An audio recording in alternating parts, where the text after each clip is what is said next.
అందరూ బాగున్నారా?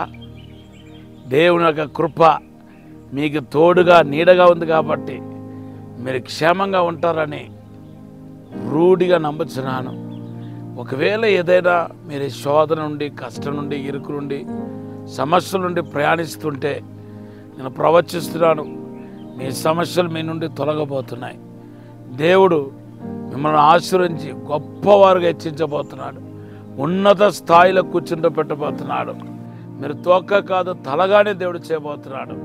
మిమ్మల్ని ఆశీర్వదించి మీ జీవితంలో ఏదైతే లేదో ఆ లేని లోటును దేవుడు తీర్చలాగిన వాటిని మీకు దయచేయబోతున్నాడు.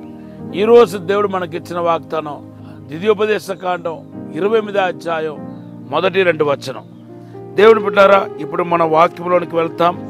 ఆది కాండం 2వ అధ్యాయం 1 వచనం చూడండి.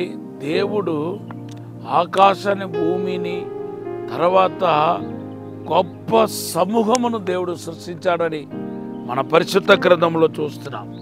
అంటే దేవుడు నరుని యొక్క ఒంటరితనాన్ని కోరలేదని విషయాన్ని, నరుడు ఒంటరిగా ఉండటం ఆయనకి ఇష్టం లేదనే విషయాన్ని మనం చూస్తున్నాం. అందుకొరకే సాటి అయిన సహాయాన్ని కూడా ఏర్పాటు చేశాడు. ఆది కాండం 2వ అధ్యాయం 18వ వచనంలో మనం చూస్తున్నాం. నరుడు ఒంటరిగా ఉండటం మంచిది కాదని దేవుడు సాటి అయిన సహాయాన్ని ఏర్పాటు చేశాడు. దాని తర్వాత మనం చూస్తే దేవుని బిడ్డలారా, మరి దేవుడు ఎప్పుడు నరుని ఒంటరిగా ఉంచలేదు. ఆయన వాగ్దానాలు చూడండి. మత్తయి సువార్త 28వ అధ్యాయం 20వ వచనంలో యుగ సమాప్తం నేను తోడుగా ఉన్నాను అంటున్నాడు. దావీదు అంటున్నాడు, తల్లిదండ్రులను విడిచిపెట్టిన కానీ యెహోవా చేరదీయును అని మాట రాయబడింది. ఎప్పుడు మనల్ని దేవుడు వేరు చేసి మాట్లాడలేదు. ఈ లోకములో ఎవరైనా పనికి మాని వాళ్ళు, లేకపోతే మిమ్మల్ని ఇబ్బంది పెట్టేవాళ్ళు, మిమ్మలను ముందు పోనిచ్చి వెనకాల చెడ్డగా మాట్లాడేవాళ్ళు, లేకపోతే ఎవరి ద్వారా హాని మీకు ఉందంటే వారిని దేవుడు దూరం చేస్తాడేమో, సెపరేట్ చేస్తాడేమో. కానీ మీ జీవితంలో మరి ఎవరిని దేవుడు దూరం చేయడం, ఆయనను దూరం అయిపోవడం, తర్వాత ఇంకా ఎవరిని కూడా దూరం చేయడం, ఇది ముమ్మాటికి వాస్తవం. దేవుడు ఎవరున్నా లేకపోయినా దేవుడు యేసు ప్రభు మనతో ఉంటాడు. ఆయన మనలను దేనికి పోల్చాడో చూడండి. ద్రాక్షవల్లికి ద్రాక్ష తీగకి పోల్చాడు. నేను ద్రాక్షవల్లిని, మీరు తీగనన్నాడు. యోహాను సువార్త 15వ అధ్యాయం 1-4 వచనంలో.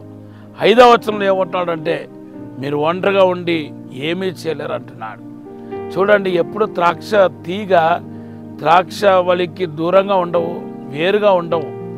ఎప్పుడు చూసినా ద్రాక్షవల్లితోనే ఉంటుంది. ఇదే మన సంబంధం, ఇదే దేవునికి మనకు ఉన్న సంబంధం. అంతేకాదు, తర్వాత యోహాను సువార్త 10వ అధ్యాయంలో మనం చదివితే, నేను గొర్రెలకు నిజమైన కాపరిని అంటూ తను ఏమో గొర్రె కాపరిగాను, మనల్నేమో గొర్రెలుగాను మాట్లాడుతున్నాడు.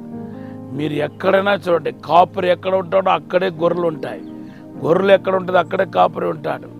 ఇంకా గొర్రెలు దాటుకొని కాపరి వెళ్ళడు, లేకపోతే కాపరి దాటుకొని గొర్రెలు వెళ్ళవు. ఇవి రెండు విడిపోని బంధం అన్నమాట.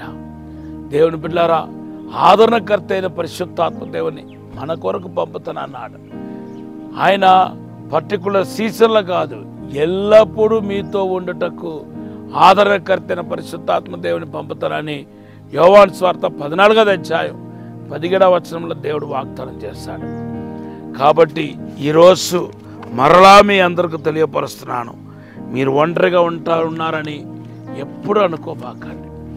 నేను చెప్పినట్టుగా దేవుడే ఎవరైనా దూరం చేస్తే దేవుని బిడ్డలారా, అది మనకు మేలు అనుకోవాలి.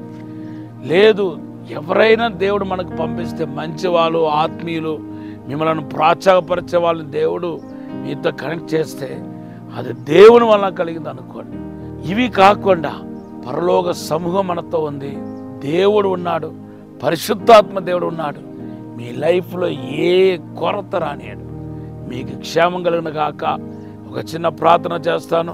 పరిశుద్ధము నమ్మకమైన పరలోక తండ్రి, నీకు వందనాలు, స్తోత్రాలు ప్రభువా.